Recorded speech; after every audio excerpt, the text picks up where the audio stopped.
Quiero invitarles, queridos hermanos, para que vayan conmigo, por favor, a Mateo capítulo número 6. Mateo capítulo número 6. Y yo quiero decirles que hoy para mí es muy emotivo este mensaje que estoy compartiendo con ustedes el día de hoy, porque es la entrega final de esta serie que hemos compartido por más de 20 semanas, que se tituló Los misterios del Mesías. Y estuvimos, salvo como en 2 ocasiones, que yo hice algunas excepciones, creo que solo en 2 ocasiones, estuvimos predicando exclusivamente de estos 21 misterios del Mesías que estaban en 3 capítulos de la Biblia, que son Mateo 5, 6 y 7. En esos 3 capítulos de la Biblia ustedes no encontrarán un solo milagro de Jesús, ni una sola confrontación entre Jesús y los fariseos, porque precisamente lo único que hay en estos 3 capítulos es 21 mensajes del Señor, que la mayoría de ellos están en Proverbios.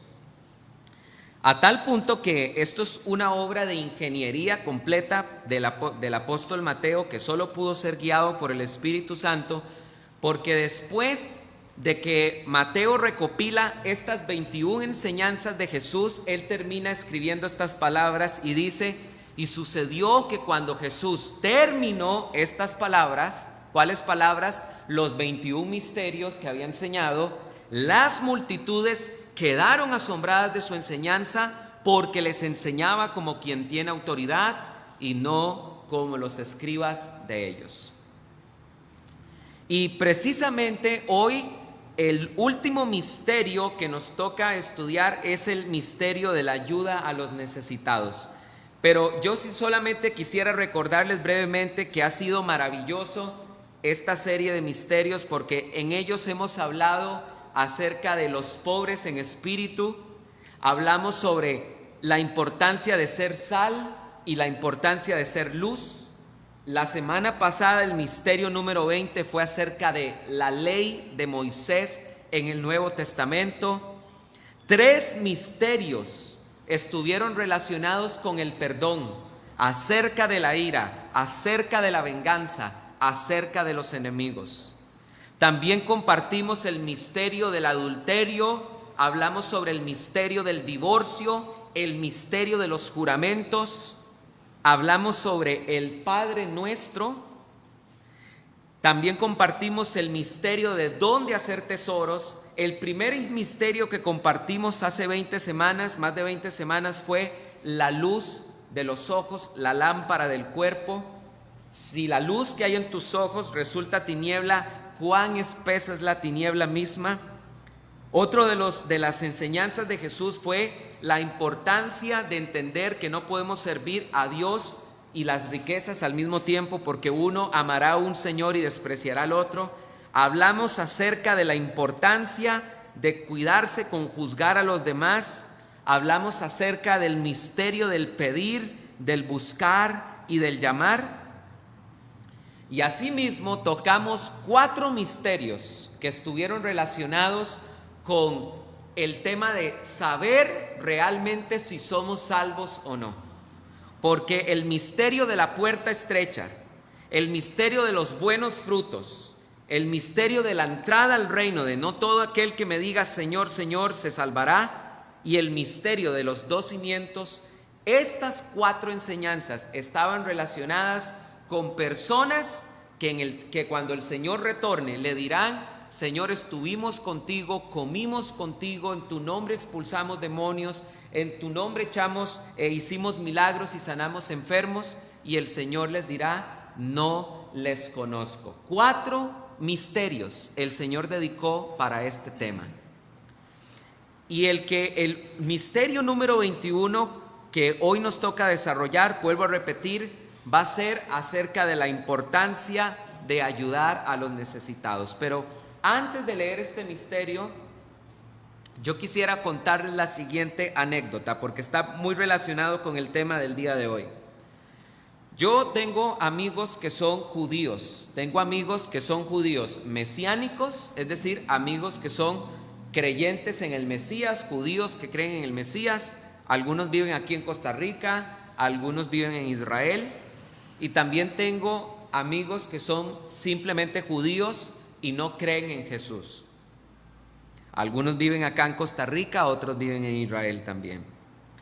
Y en una ocasión, hablando con un amigo judío, me contó que Rabí Akiva, que es uno de los más grandes rabinos del judaísmo, quizás después de verdad de Moisés, Rabí Akiva es tal vez la referencia que puede tener el judaísmo moderno. Las enseñanzas de Rabí Akiva, finales del siglo I, principios del siglo II, ahí estuvo vivo Rabí Akiva. Para ellos fue muy importante, y mucho del pensamiento de hoy en día de los judíos está esculpido por Rabí Akiva. Entonces, en una ocasión se me acercó uno de mis amigos judíos y me dijo: José Carlos, déjame contarte una historia del tiempo de Rabí Akiva. Resulta que estaban tres rabinos hablando sobre cuál sería el mandamiento más importante de la ley. Entonces dice que uno de los rabinos dijo: debe ser guardar el Shabbat, porque el Shabbat es el día de descanso, y es el día que nos permite conectarnos con el Creador y dedicar más tiempo para estudiar Torah. Entonces dice que otro rabino se vuelve y dice: el mandamiento más importante debe ser ese de que tenemos que escribirnos partes de la escritura en nuestras manos y tenerlas enfrente de en nuestro frente, para que así no olvidemos constantemente la bendita Torah. Y finalmente dice que uno de estos tres rabinos dijo: no, el mandamiento más grande de la Torah debe ser el amarás a tu prójimo como a ti mismo. Y entonces cuando esta persona me contó esta historia, ¿verdad?, sentía como un orgullo, ¿verdad?, de la enseñanza que habían dado estos tres rabinos. Entonces yo le dije: qué interesante, porque fíjate que un rabino también cercano al tiempo de Rabí Akiva dijo algo aún mucho mejor. Y le dije yo: resulta que en una ocasión llegaron a donde un famoso rabino y le preguntaron: Rabí, ¿cuál es el mandamiento más grande de la Torah? Y él contestó: amarás al Señor tu Dios con toda tu mente, con todo tu corazón y con todas tus fuerzas. Y el segundo mandamiento más grande que hay es: amarás a tu prójimo como a ti mismo, porque de estos dos mandamientos dependen toda la ley y todos los profetas. Y esta persona que es judía me dijo: wow, pero ¿quién fue el rabino que dijo eso? Y entonces le dije yo: el rabino que dijo esto se llama Yeshua. Y entonces se me quedó viendo y me dice: ¿eso dijo Yeshua? Y le dije yo: eso dijo Yeshua. Y qué importante, queridos hermanos, es entender que el segundo mandamiento más grande que el Señor nos ha dado tiene que ver con el amor al prójimo. Es por esta razón que esta enseñanza que estamos a punto de estudiar en esta mañana es tan importante, porque está relacionada con el segundo mandamiento más grande de toda la ley. Dice la Biblia así en Mateo capítulo 6, del 1 hasta el 4. Vamos a leer estos 4 versos. Dice así la palabra de Dios: guardaos de hacer vuestra justicia delante de los hombres para ser vistos por ellos. De otra manera, no tenéis galardón de vuestro Padre que está en los cielos. Cuando pues des limosna, no toques trompeta delante de ti, como hacen los hipócritas en las sinagogas y en las calles, para ser alabados por los hombres. De cierto os digo que ya están recibiendo toda su recompensa.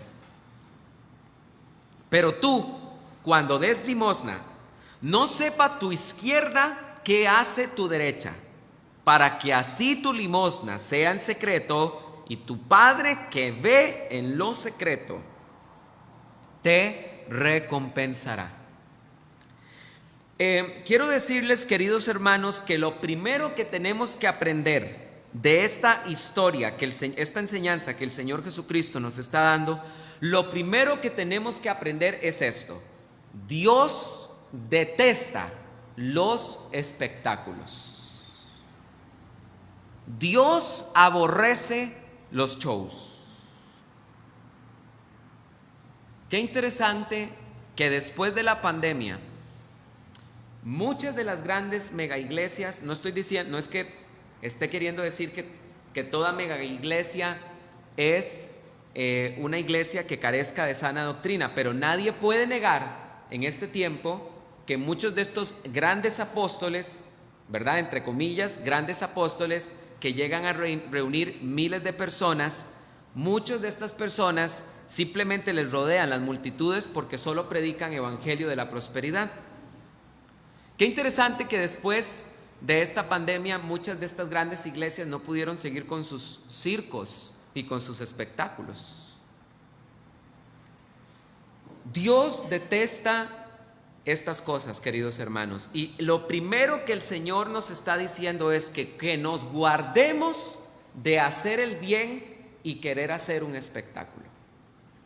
Que la primera enseñanza que Dios nos está dando es: cuando nosotros vayamos a hacer un bien, que seamos lo más, que lo podamos hacer en el mayor de todos los secretos, y que evitemos, ¿verdad?, hacer un show público para que la gente vea que yo soy dadivoso, para que la gente vea que yo soy generoso. Dios nos está pidiendo que nos cuidemos de esto. Cuando uno va a hacer el bien a una persona, cuando uno va a hacer algo a favor de alguien, tenemos que tratar de hacerlo en lo secreto, para que de esa forma nuestro Padre que nos está viendo en lo secreto nos dé recompensa. Pero esto es lo segundo que tenemos que entender. Número uno, Dios detesta los espectáculos. Pero número dos, cuando yo hago las cosas para que los demás me vean, y yo sé que esa es la intención de mi corazón, estoy perdiendo la recompensa que viene de lo alto. Y la única recompensa que recibiré será el elogio y la admiración de los que están viendo lo que estoy haciendo. Y saben una cosa, nos conviene más que sea Dios el que nos dé la recompensa, porque la recompensa de Dios es mucho mejor.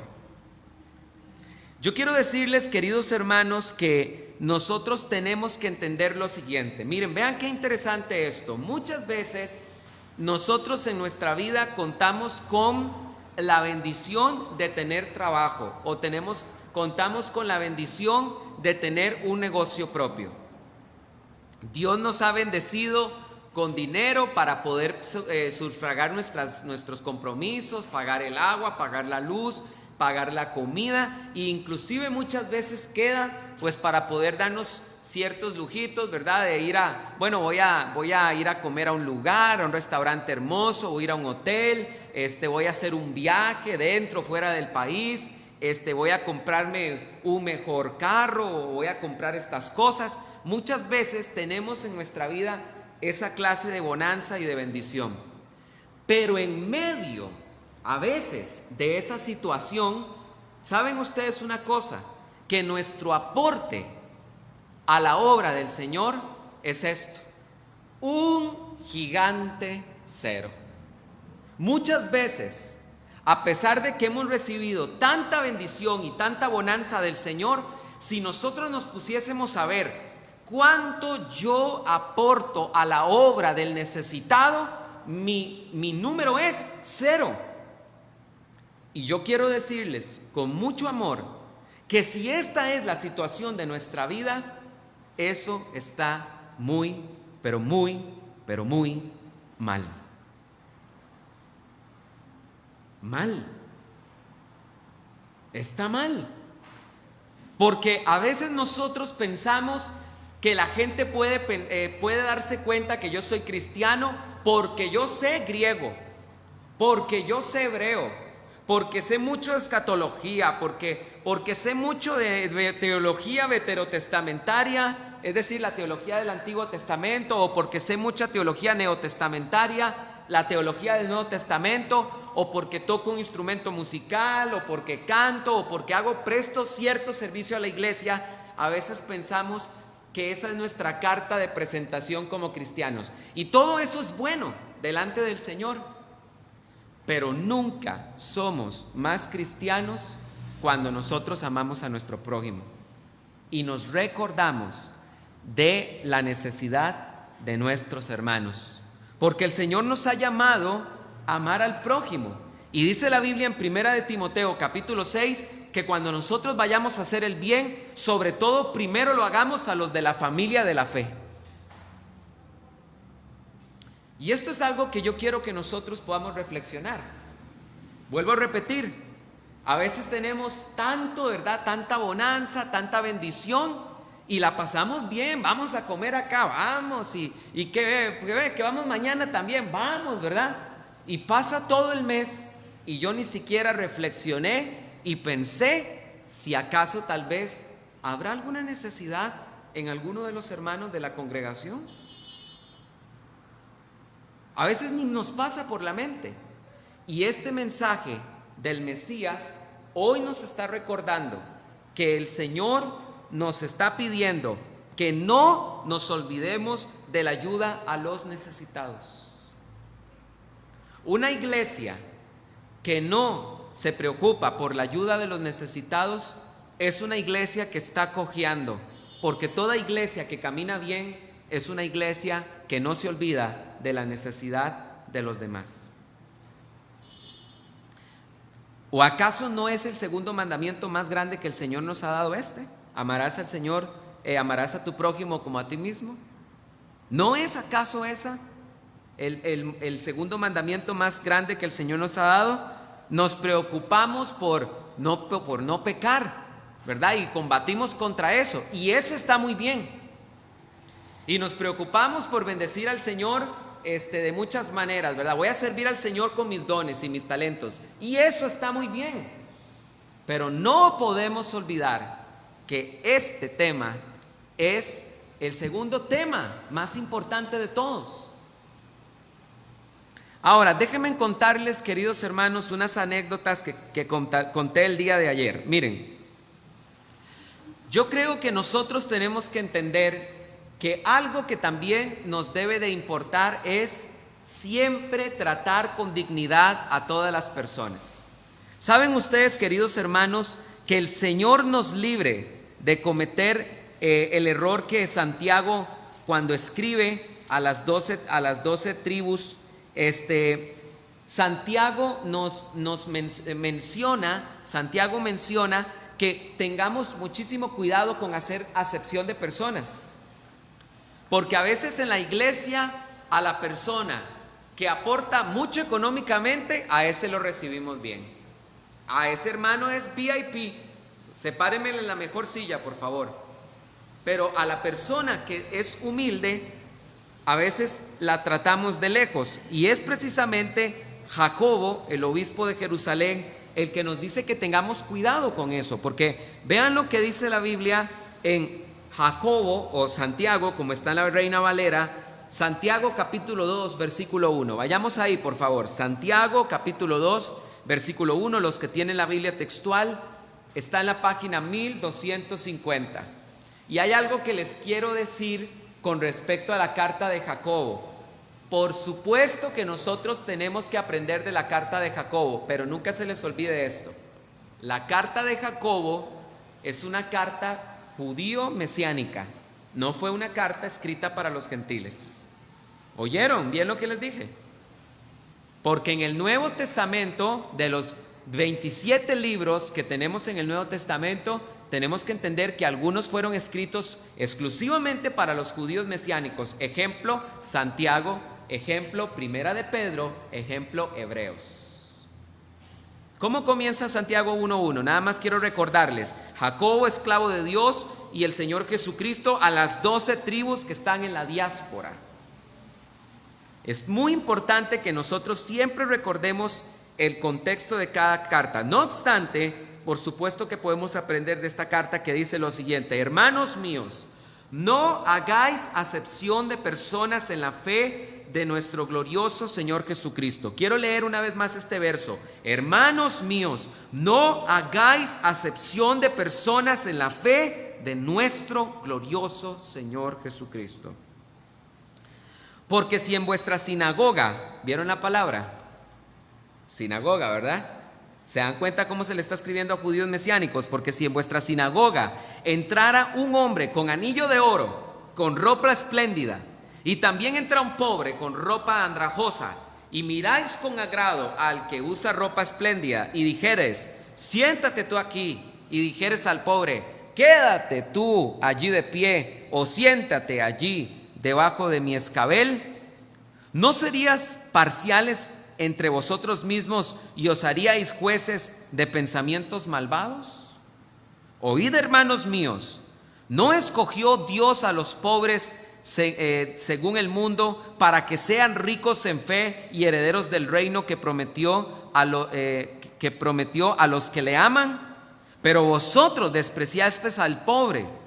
¿No os oprimen los ricos y ellos mismos os arrastran a los tribunales? ¿No blasfeman ellos mismos el nombre digno de alabanza que fue invocado entre vosotros? Vean ustedes cómo es que todo esto se empieza a enlazar. Nosotros no podemos olvidar la ayuda al necesitado. Nosotros tenemos que tener siempre presente la necesidad de nuestros hermanos que tienen algún problema. Y tenemos que entender, queridos hermanos, que cuando vayamos a practicar esta justicia debemos hacerla en privado. Quiero decirles una cosa más con respecto a esto. Déjenme contarles un testimonio de lo que pienso yo que debe ser que nosotros dignifiquemos a las personas. Ahí en mi casa, en ese barrio hay como algunos indigentes de barrio, ¿verdad? Hay ciertos indigentes de barrio. Yo cuando me pasé ahí a vivir, estos indigentes siempre están ahí a las 2, 3 de la mañana. Ustedes los ven en una esquina ahí, ¿verdad? Ellos reunidos. Yo cuando me pasé a vivir ahí, me daba miedo, ¿verdad? Porque a veces llegaba tarde a mi casa y yo decía, ay, qué miedo abrir portón con esta gente. Pero no, esas son unas santas palomas, más bien le cuidan a uno. Y en una ocasión, creo que fue hace poco, en un culto de jóvenes, hicimos hamburguesas, pero hicimos un montón de hamburguesas y habían bastantes jóvenes acá y con todo y eso sobró hamburguesas y me llevé como 10 tortas para la casa, ¿verdad? Porque no se iban a poner malas. Y entonces llego a mi casa, ¿verdad? Y me dice Andrea, mi esposa, ¿qué anda ahí? Y yo, no, mi amor, que traje unas tortas para que hagamos hamburguesas, ¿verdad? Y le digo yo como para tratar de venderle la idea, traje de pollo también, ¿verdad? Para vos, ¿verdad? Porque ella no come carne, entonces para ver si nos da permiso, ¿verdad? Nos aprueban las hamburguesas, le dije traje de pollo, entonces me dice, bueno, para ver, y cuando ve el montón de tortas me pega la regañada, ¿verdad? Y me dice, usted no se va a comer todo ese montón de tortas, ¿verdad? Y digo yo, no, jamás, o sea, hoy me como 2 y tal vez mañana otras 2. No, imposible, jamás. La cuota de la semana es 2 hamburguesas máximo de viernes de trampa. Me dice, ya usted está en números rojos. Es más, usted ya comió en el culto de jóvenes, ¿verdad? Ya usted no tiene derecho a comer más. Estas son las consecuencias de casarse con una nutricionista, ¿verdad? Y entonces le digo yo, bueno, me voy a hacer una hamburguesa, te voy a hacer un par a vos. Y entonces, ¿qué voy a hacer? Dime, amor, voy a hacer unas hamburguesas y le voy a ir a dejar a los indigentes de ahí hamburguesas. Entonces, es interesante que cuando yo estaba haciendo las hamburguesas, ya tenía más o menos pensado a quién darle las hamburguesas. Estos indigentes son buenas personas. A veces ha pasado que viene el camión de la basura y se le olvida a uno salir, ¿verdad? Y cuando uno sale ya el camión va por allá y si esos indigentes están ahí a la par de uno, le agarran la basura y salen corriendo y se la tiran. O sea, son buenas personas. Y entonces, bueno, yo estoy haciendo las hamburguesas y escucho que a uno de ellos que estaba ahí como enfrente de mi casa, le pide a una persona que pasa ahí del barrio y le dice, mira, invítame un refresco. Y entonces se acerca al otro y lo humilla y le dice, ni que fueras bueno, voy a decir una mujer porque es que esa palabra puede ser mala palabra en otros países, ni que fueras una mujer para invitarte un refresco. Y entonces yo me sentí dolido de corazón, ¿verdad? Porque era viernes en la noche y la mayoría de la gente el viernes en la noche se quiere relajar, la gente va y se va a comer una cena con un vino, ¿verdad? Pero este indigente quería tomarse un refresco. Y entonces, bueno, fui yo y me fui a la par, compré el refresco, y entonces ya le hice unas señas, ¿verdad? Y le di las hamburguesas y le di el refresco, ¿verdad? Y me llamó muchísimo la atención porque cuando cerré la puerta, inmediatamente se escuchó a la persona esta que lo había humillado, que le dijo, ¡y mae, ¿dónde sacó toda esa vara? ¿Verdad? Y le digo yo, bueno, para que vea que Dios provee, ¿verdad? Por haberlo humillado. Pero ¿saben ustedes una cosa, queridos hermanos? Que realmente nosotros, yo creo que esta persona sabe que yo soy pastor, porque solo pastor me dice, yo creo que ni sabe cómo me llamo, ¿verdad? Y de hecho cuando vio que le di esa comida, ¿verdad? Y eso, hasta dijo, uy, pastor, así dijo, ¿verdad? Pero ¿saben ustedes, queridos hermanos, que mire, yo puedo sentarme con él y hablarle de la palabra de Dios? Yo le puedo, mira, la Biblia dice en Juan 3:16 que porque de tal, bueno, sí, muy lindo, todo eso, amén, es palabra de Dios. Pero ¿saben ustedes que nosotros tenemos que saber cómo entrar primero para presentar el evangelio? Hace unos años el pastor Rubén, tuvimos la oportunidad de tener unos misioneros que venían desde Guatemala y a mí me llamó muchísimo la atención cómo ellos presentaban el evangelio, porque vean, cuando usted le va a predicar el evangelio a una persona en una casa, si usted le dice, me regala 5 minutos para poder compartirle algo de la palabra de Dios, el 95% de las personas le va a decir, ahorita no tengo tiempo, disculpe, venga en otra ocasión. Pero ustedes saben cómo estas personas predicaban el evangelio. Llamaban a las personas y le decían, disculpen, es que estamos pasando para orar por las necesidades de las personas. ¿Hay algo que usted quiere que oremos por usted? Tal vez algún familiar enfermo o alguna situación especial en la que usted necesite un milagro de Dios en su vida. Y saben que más bien el 95% de la gente le decía, sí, vea, por favor puede orar por esto y esto y esto.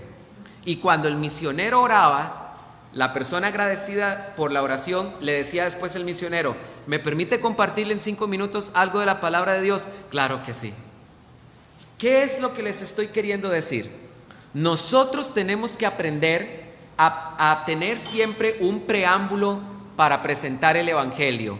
Y el mejor preámbulo que nosotros podemos dar para presentar el evangelio es reflejando el amor de Cristo.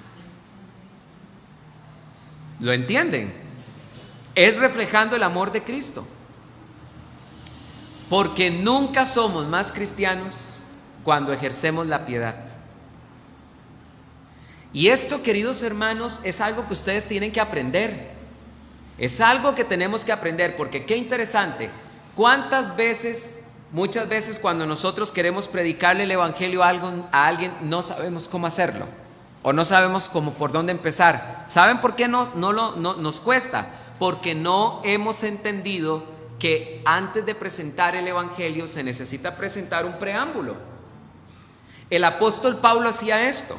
Ustedes, queridos hermanos, que tienen 5, 10, 15, 20, 40 años de ser cristianos, ¿dónde está la primera predicación exhaustiva del apóstol Pablo en la Biblia? En Hechos capítulo número 13, cuando Pablo predicó el evangelio en la sinagoga de Antioquía de Pisidia. Vean ustedes lo que él hizo antes de presentar a Jesucristo. Se puso entre los judíos de la sinagoga y primero les dio el preámbulo, que fue una breve reseña de la historia de Israel, pasando por los 40 años en el desierto, después pasando por los 400 años de los jueces, luego mencionó los 120 años de los reyes, hasta llegar a Jesucristo. Y ahí, hasta llegar a David, y hablando de David, el apóstol Pablo mencionó que Jesús era del linaje de David. Y el segundo gran discurso del apóstol Pablo, evangelístico, ¿dónde lo encontramos? En Hechos capítulo 17, cuando Pablo predica el evangelio a los atenienses. ¿Y cómo presentó Pablo el evangelio? ¿Cuál fue el preámbulo antes de presentar el evangelio? Porque pasando por vuestros templos, oh atenienses, veo que vosotros sois muy religiosos. Y pasando por un templo que decía al Dios no conocido, yo vengo a hablarles a ustedes de ese Dios que ustedes no conocen. Y de ahí introdujo a la persona de Jesucristo. Pidámosle al Señor sabiduría para siempre hallar un preámbulo en el que la persona pueda identificarse con el Evangelio. Quiero terminar con esto, queridos hermanos. Vean qué importante todas estas doctrinas que estoy mencionando. Ahora, es interesante que Jesús dice que cuando nosotros demos limosna, que no seamos como los hipócritas que lo proclaman en las calles para ser alabados, sino que cuando nosotros demos limosna, que nuestra mano derecha no sepa lo que hace la izquierda. Y yo quiero mencionar algo con relación a la limosna, la importancia de la limosna, y con esto termino. ¿Dónde está la primera vez que se le predica el evangelio a los gentiles? En Hechos capítulo número 10. Vean ustedes cómo nosotros tenemos que aprender a saber capítulos, ¿verdad?, que nos hablan específicamente de cosas. En Hechos capítulo número 10 está la primera predicación que se le hizo a los gentiles, cuando el apóstol Pedro predicó en la casa de Cornelio, que era un gentil. Ahora, ¿saben ustedes por qué razón Dios escogió la casa de Cornelio para predicar? Cuando Dios a través de un ángel se le apareció a Cornelio, dice la Biblia así, de la siguiente manera: Cornelio, tus limosnas han subido delante de la presencia del Señor. Tus limosnas. Dios escogió a Cornelio para que en su casa se predicara el evangelio a los gentiles por primera vez, porque era un hombre generoso y porque era un hombre que nunca se había olvidado del amor al prójimo. Es más, hermanos, vean ustedes qué serio es ser indiferente ante la necesidad del prójimo, que cuando nosotros estudiamos la historia de Lázaro y el rico, ¿qué es lo que se señala acerca del rico? Que Lázaro estaba frente a su casa con llagas, que el rico tenía todos los días grandes banquetes y que nunca sintió misericordia por Lázaro. Vean ustedes lo serio que es este tema. Que cuando se nos habla del rico, no se nos menciona que anduvo en pecados sexuales, ni se nos menciona que era un hombre. O sea, la Biblia nos da a entender que la razón por la cual este rico abre sus ojos en el Hades es porque era un hombre insensible, es porque era un hombre que no le importaba la necesidad de los demás, es porque era un hombre que tuvo un mendigo siempre delante de su casa. Y a pesar de que dice la Biblia que caía migajas de la mesa del rico, y aún Lázaro deseaba saciarse de ellas. Esto fue lo que se condenó de la vida del rico: su falta de amor al prójimo. Por eso, queridos hermanos, vean qué impresionante es esta. Vean cómo Dios mira con agrado esto. Que todas esas limosnas que había dado Cornelio a los necesitados por tantos años, porque era un estilo de vida en él, fue lo que Dios tomó en cuenta para enviar al apóstol Pedro para que predicara por primera vez ahí el evangelio de los gentiles, y por primera vez los gentiles se añadieran a la fe en el Mesías. Amén. Yo puedo decir y testificar que esta iglesia siempre ha sido una iglesia generosa. Siempre lo hemos sido. Pero que hoy este último misterio que hemos compartido del Mesías nos permita no olvidar lo que a Dios le agrada. Amén. Quiero invitarlos para que se puedan poner de pie.